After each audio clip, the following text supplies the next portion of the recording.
बिस्मिल्लाहिर्रहमानिर्रहीम। ये जो ट्यूटोरियल है ये बेसिकली फाइलिंग के अंदर है और इसके अंदर हम ये चीज़ देखेंगे कि हमने ऑटोमेटिकली अगर फाइलिंग को रीड करना हो, हमें फ़ाइल के साइज़ नहीं पता हो कि उसके अंदर कितने नंबर पड़े हुए हैं। लेकिन उसको स्टार्ट करने से पहले एक छोटा सा रिकैप है।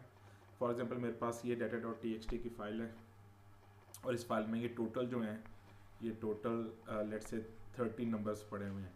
तो हमने इसको रीड करना है तो हम क्या करते हैं कि हम एक लूप लगाते हैं और उस लूप के अंदर हम 13 टाइम उस लूप को चलाते हैं और उसको रीड कर लेते हैं। और रीड करने के बाद उस अरे को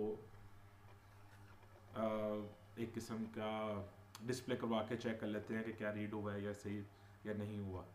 माई क्वेश्चन ये इज़ कि अगर हमें ये पता ना हो कि इसके अंदर टोटल कितने नंबर हैं, इस फाइल के अंदर टोटल कितने नंबर अवेलेबल हैं, अगर मुझे ये चीज़ ना पता हो तो क्या C++ हमें हेल्प कर सकता है।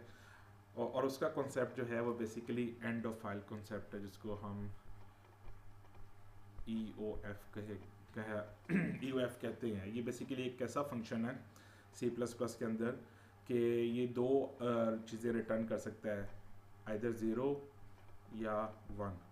0 कब रिटर्न करेगा जब फाइल अभी एंड नहीं हुई, और 1 कब रिटर्न करेगा जब फाइल एंड हो गई है। सो अगर हम इन फाइल्स को देखें जो कि मेरे सामने लिखी हुई data.txt, let me rub this thing, this one।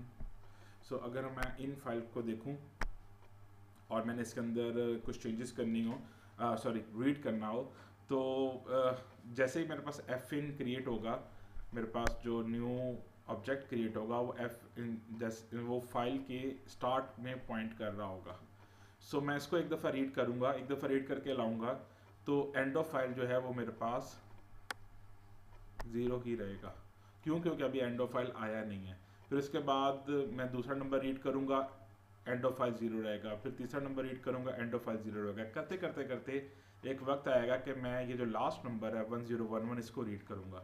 जब मैं इसको रीड करूँगा तो इसके बाद मेरे पास इस नंबर के आगे भी कुछ नहीं पड़ा हुआ और इस नंबर के नीचे भी कुछ नहीं पड़ा हुआ, यानी उस करंट रो में, करंट लाइन के अंदर भी कुछ नहीं है और उस नंबर से नीचे वाली लाइन्स के अंदर भी टेक्स्ट फाइल में कुछ नहीं पड़ा हुआ।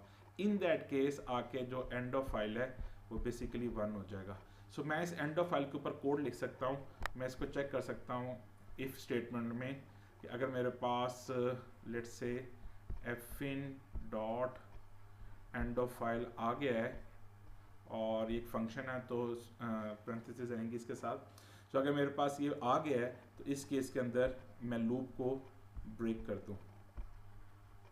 सो this is known as end of file, कि आप तब तक रीड करवाते रहें जब तक आपके पास एंड ऑफ फाइल नहीं आ जाता। और इसका छोटा सा कोड है, वो पहले मैं आपको यहाँ पे लिख कर दिखाता हूँ और उसके बाद फिर हम उसको जाके कंपाइलर में एक दफ़ा एग्जीक्यूट करके देख लेंगे। सो इसको चलाने के लिए I straight away go for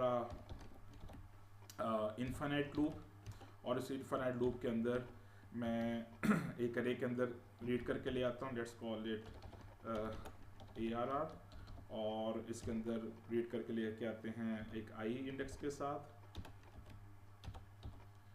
and then i को प्लस कर लेते हैं ताकि वो नेक्स्ट टाइम अरे के साथ रीड अरे के इंडेक्स चेंज हो सकें। Here I can check the end of file if statement में, if fin dot end of file आ गया है तो इन दैट केस मेरे पास ये जो लूप है ये ब्रेक हो जाए। So that kind of code we can use here, जिसके अंदर हम ये चीज़ चेक कर सकते हैं कि रीड करते रहो, ये वाला रीड होता रहेगा अरे के अंदर, रीड करते रहो और इंडेक्स को चेंज करते रहो। यानी अगर मेरे पास एक अरे है और उस अरे के अंदर मेरे पास पहला नंबर रीड होगा 132, उसके बाद 1425 and so on so forth. So ये रीडिंग होती रहेगी and end of file check होता रहेगा। जैसे ही मेरे पास लास्ट नंबर रीड हो जाएगा, हमारे इस केस में जो लास्ट नंबर है वो बेसिकली 1011 है, जैसे ये नंबर रीड होगा तो इस नंबर के बाद हमारे पास कुछ रीड करने के लिए नहीं है, एंड देन इस नंबर के नीचे भी हमारे पास कुछ रीड करने के लिए नहीं है। सो इस केस में आके एंड ऑफ फाइल 1 होगा और एंड ऑफ फाइल के ऊपर ये इफ स्टेटमेंट ट्रू हो जाएगी। जब इफ स्टेटमेंट ट्रू हो जाएगी तो ये ब्रेक की कमांड क्या करेगा, ये इस इनफाइनाइट लूप को ब्रेक कर देगा। So that is the important thing जिसको हम एंड ऑफ फाइल कहते हैं। एक फंक्शन है स्ट्रीम की लाइब्रेरी में अवेलेबल है, रीडिंग के लिए बहुत इंपॉर्टेंट, हम इसको यूज़ कर सकते हैं। So let me go to the code. Okay, this is the simple code जिसको मैं यूज़ कर रहा हूँ। इसके अंदर वही सारे ऊपर वही चेकिंग है। एक मैंने रे बनाई है 100 इंटीजर्स की, एक साइज़ का वेरिएबल रखा है, और मैंने फिर ओपन चेक कर लिया कि फाइल ओपन हुई है कि नहीं हुई। Let me tell you the data file जो कि ऑलरेडी इसके मेन फोल्डर के अंदर पड़ी हुई है। सो data.txt में ये नंबर्स लिखे हैं जिसकी हम अभी एग्जांपल की बात कर रहे थे। तो इसी एग्जांपल को हम चलाने की कोशिश करते हैं, और उसके बाद आप चेक कर लिए मैंने इन्फिनिट लूप लगाई है। उसके बाद मैंने रीड किया है, रीड करने के बाद साइज़ को प्लस प्लस किया है, बिल्कुल उसी तरीके से जिस तरीके से यहाँ पे मैंने एग्जांपल में आपको एफिन करवाया, आई को प्लस प्लस किया। इस कोड के अंदर बेसिकली साइज़ वेरिएबल हो रहा है। उसके बाद अगर एंड ऑफ फाइल आ जाएगा तो लूप को ब्रेक कर दो, और लूप से ब्रेक करने के बाद मुझे वो अरे जो है वो एक दफ़ा प्रिंट करवा दो। So let's try to save it and run it.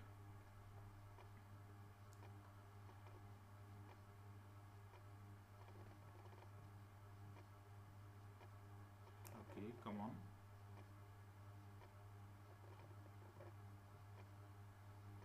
Looks like the studio is taking too long.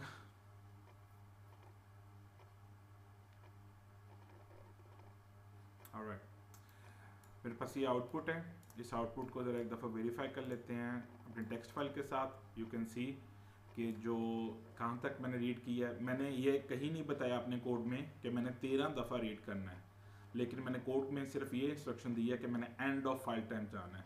और इसका फ़ायदा बहुत हुआ करेगा जब आपके पास बहुत बड़ी फाइल है जिसके अंदर लेट से 500-600 नंबर है, तो आपको नंबर रीड करने की ज़रूरत नहीं है, या हमें आपको क्वेश्चन में बताने की ज़रूरत नहीं है कि इसके अंदर कितने नंबर्स हैं और उसके मुताबिक फॉर लूप लगने की ज़रूरत नहीं है। इसी तरीके से एक छोटा सा कॉन्सेप्ट और भी है कि अगर आपने इस कोड को थोड़ा सा ऑप्टिमाइज़ करना है तो ये जो आप लूप की ब्रेकिंग कंडीशन आप इससे अपनी जान छुड़वा सकते हैं। वो किस तरीके से कि आपके पास ये जो स्टेटमेंट है ये इटसेल्फ आप चेक कर सकते हैं इस वाइल लूप के अंदर। और इस वाइल लूप के अंदर मैं इसको थोड़ा सा आपको एक्सप्लेन भी कर देता हूँ बोर्ड पे।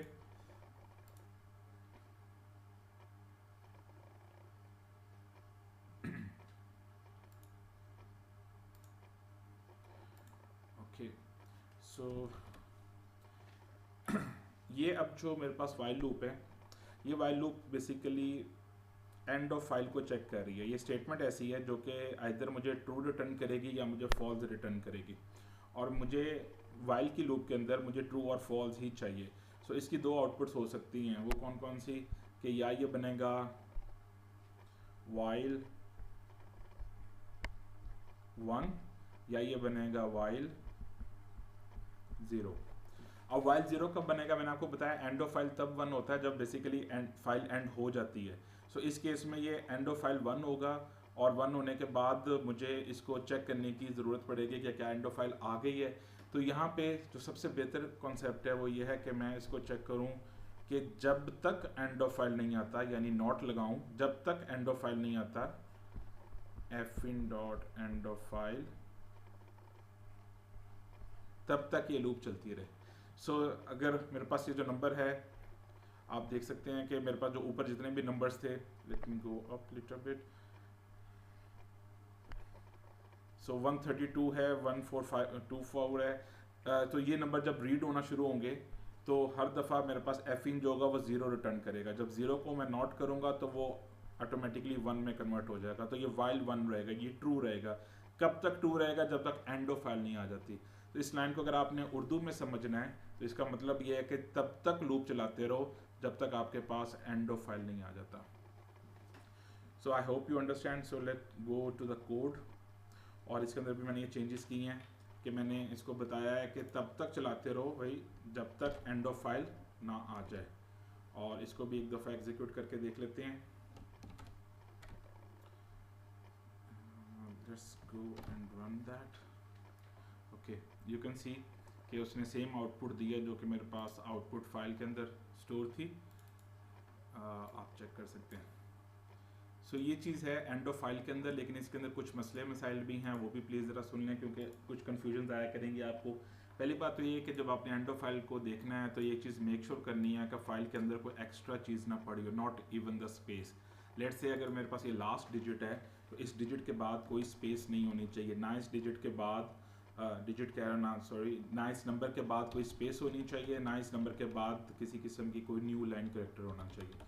सो मेक श्योर आप लोगों ने ये करना है इसको चलाते वक्त कि ये आपके पास बिल्कुल जब फाइल का एंड नंबर है उस एंड नंबर के बाद कोई स्पेस ना हो। वैसे बाय द वे स्पेस होगी तो क्या होगा ये भी ज़रा देख लें। लेट्स से स्पेस होती है, मैं इसको चलाता हूँ तो एंड ऑफ फाइल जो है वो बेसिकली एक आर्टिशन जो है वो ओवर कर देता है। अब आप देखेंगे ज़ीरो उसने प्रिंट कर दी है।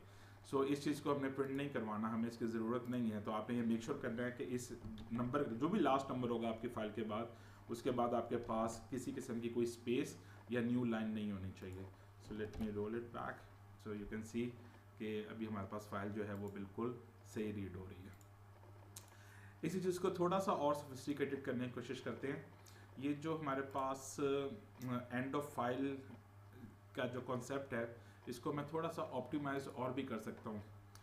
वो किस तरीके से वो भी ज़रा देख लें। जो मेरे पास ये स्टेटमेंट है एफ इन की statement, yellow is not a good colour, change it. Okay so मेरे पास जो एफ इन की स्टेटमेंट है, मैं एफ इन करके अगर किसी अरे में लेके आ रहा हूँ और उस अरे का इंडेक्स आई है।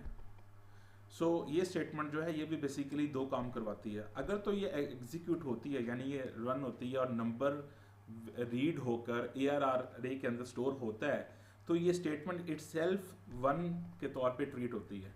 और अगर आपने कुछ रीड किया और वो ब्लैंक रीड हुआ है, लेट्स से आपके पास फाइल के अंदर सबसे एंड के बाद आपने दोबारा रीड करने की कोशिश की है तो वो आपको ज़ीरो कहता है, वो कहता है जी कि ये रीड नहीं हो सका। सो इस स्टेटमेंट को मैं डायरेक्टली भी वाइल लूप के अंदर यूज़ करके चला सकता हूँ। अगर मैं इसको इस तरीके से लिखूँ कि वाइल एफ इन करके ले आओ अरे में, अरे ऑफ लेट्स से आई में, तो ये लूप तब तक चलती रहेगी जब तक जो है वो आपके पास रीडिंग होती रहेगी। और ये लूप तब टर्मिनेट हो जाएगी जब आपके पास जो एफ इन किया और उसने कोई एफ इन नहीं कर सका। यानी जब तक अरे के कंटेंट्स अपडेट होते रहेंगे तब तक ये लूप चलती रहेगी। और जब अरे का कंटेंट अपडेट नहीं होगा यानी कोई और नंबर रीड करने के लिए नहीं पड़ा होगा तो ये ऑटोमेटिकली वाइल लूप को ज़ीरो रिटर्न करेगा और वाइल ज़ीरो के साथ ये लूप भी ब्रेक हो जाएगी। So let's try to execute that. इसी चीज़ को मैं ख़त्म करता हूँ कि मुझे ये चीज़ नहीं चाहिए। और ये जो स्टेटमेंट है मेरी रीडिंग स्टेटमेंट है, मैं इस रीडिंग स्टेटमेंट को पिक करता हूँ और उसको अपने लूप के अंदर फिट कर देता हूँ। तो इसका मतलब ये है कि एफ इन करते रहो, जब तक एफ इन होता रहेगा अरे का जो इंडेक्स जो भी साइज इसको पॉइंट कर रहा होगा वो अपडेट होता रहेगा। और उसके बाद आपके पास जैसे ही ये स्टेटमेंट चलेगी और अरे का इंडेक्स अपडेट, अरे का जो अपडेशन है वो नहीं होगी तो ये ऑटोमेटिकली वाइल ज़ीरो के साथ ये फॉल्स हो जाएगा। सो लेट्स ट्राई। अब मुझे ये वाली लाइन नहीं चाहिए। Even let me delete it. Okay so इस लूप का मतलब क्या है कि जब तक एफ इन होता रहेगा, नंबर रीड होता रहेगा, अरे अपडेट होती रहेगी और ये वाइल 1 बनता रहेगा। जैसे ही आपके पास एफ इन करेंगे और आपके पास कोई नंबर अपडेट रीड नहीं हुआ होगा तो ये वाइल 0 बनेगा। वाइल 0 बनेगा तो आपके पास लूप से आप बाहर आ जाएंगे और ये अरे प्रिंट हो जाएगी। सो let me see that I can run it for you. Make sure कि आपके ज़हन में ये रहे कि हमारे पास जो फाइलिंग की जिस फाइल को हम रीड कर रहे हैं उसका कंटेंट ये हैं और इसको अंदर हम एग्जीक्यूट करते हैं।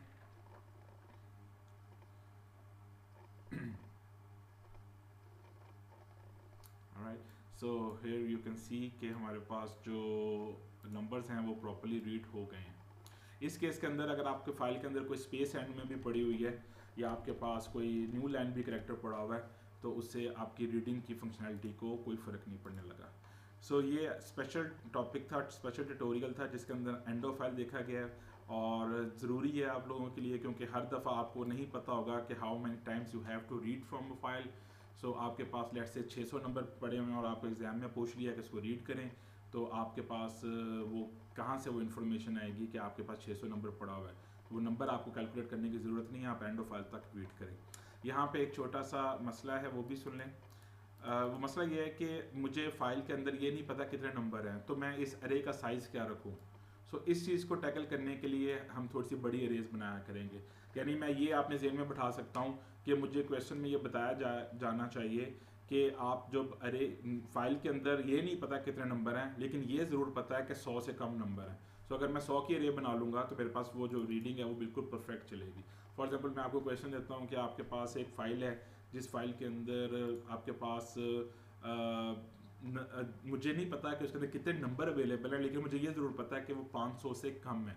तो in that case safe side है कि आप 500 की अरे बनाएं और उसके मुताबिक उसको रीड करना शुरू कर दें। आहिस्ता आहिस्ता जिस तरह हम बढ़ते जाएंगे, हम थोड़ा सा डायनेमिक मेमोरी एलोकेशन की तरफ जाएंगे, तो फिर हम इस जो अरे हमारी वेस्ट कर रही है मेमोरी को, हम इस वेस्टेज से भी अपने आप को निकाल लेंगे। लेकिन करंटली एंड ऑफ फाइल के लिए आपको बड़ी अरे बनानी पड़ेगी और उस अरे के अंदर आपको and of file time code को एग्जीक्यूट करके उस अरे को फिलअप करना पड़ा करेगा।